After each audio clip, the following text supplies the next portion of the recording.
ବାଡ଼ିର ଏଇ ଅନା ଅନା ଶାଗରେ ଟିକେ ବରା କରିବାକୁ ଆଜି ମନ ହେଲା।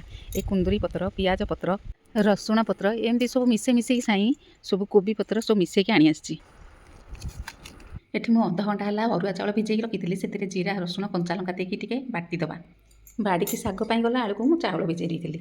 ଏଲାକା ଆମେ ଚିକଣ କରିକି ବାଟିଦେଲେ ଏ ଶାଗକୁ ଏବେ ଆମେ ସବୁ ମିଶେଇକି ଚୁନ ଚୁନ କରିକି କାଟିକି ସେ ପିଠଉରେ ଗୋଳେଇଦେବା। ନିଜ ବାଡ଼ିର ପରିବାରେ ଶାଗରୁ ଯେତିକି ଭିଟାମିନ୍ ଅନ୍ୟ ଦୋକାନରୁ କିଣାକି ଆଣିଲେ ସେତିକି ସ୍ୱାଦ ନଥାଏ। ସମସ୍ତଙ୍କୁ ଅନୁରୋଧ କରୁଛି ନିଜ ନିଜ ବାଡ଼ିରେ କିଛି ନା କିଛି ଶାଗ ପରିବା ଲଗାନ୍ତୁ। ଯେତେ ବଜାରରୁ କିଣନ୍ତୁ କିନ୍ତୁ ଏଥିରେ ଯେତିକି ଭିଟାମିନ୍ ଯେତେବେଳେ ମନ ହେଲା ଯାଇକି ବାଡ଼ିରୁ ଆଣିକି ଖାଇପାରିବେ। ଏଟା କ'ଣ ନିଜର ସ୍ୱାଧୀନତା। ଅଧିକାଂଶ ପିଲା ଶାଗ ଖାଇବାକୁ ଭଲ ପାଆନ୍ତିନି। ଏମିତି ଥରେ ବନେଇକି ଦେଖନ୍ତୁ, ଦେଖିବା ଛୁଆ ନିଶ୍ଚୟ ଶାଗ ଭଲ ପାଇବେ। ଏଥିରେ ସବୁ ପ୍ରକାର ମିଶାମିଶି ଶାଗ ଅଛି। ସବୁ ପ୍ରକାର ବି ଭିଟାମିନ୍କୁ ଦେହକୁ ଯିବ। ଜାଳ କମ୍ ଦେଲେ କମ୍ ତେଲରେ ବି ହେଇଯିବ। ମୋ ରେସିପି କେମିତି ଲାଗିଲା ପ୍ଲିଜ୍ କମେଣ୍ଟ କରିକି ଟିକେ ଜଣାଇବେ।